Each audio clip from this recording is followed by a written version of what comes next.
মাঝে, মাঝে ভর্তা ভাত খেতে বেশ ভালো লাগে, তাই না? মনটা শান্ত হয়ে যায়। আর পেট শান্ত থাকলে মনটা অটোমেটিক্যালি শান্ত হয়ে যায়, তাই না? তো আমি আজকে একটু টমেটো ভর্তা করছিলাম, ভাবলাম শেয়ার করি। সো আসসালামু আলাইকুম এভরিওয়ান।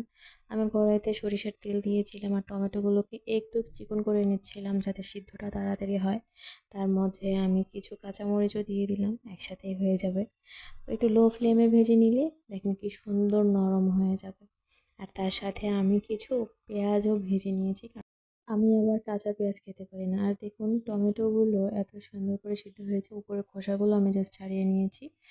আর মরিচটা একসাথে আমি মেখে নিয়ে টমেটোগুলোকে জাস্ট একটু হাত দিয়ে গলিয়ে নেব। দেখুন কি সুন্দর হয়ে গলে যাচ্ছে। আর আমি এ পর্যায়ে লবণটা এখনও দিইনি, কারণ যেহেতু ভাজার মধ্যে দিয়েছি, পরে অ্যাড করে দিব স্বাদ অনুযায়ী।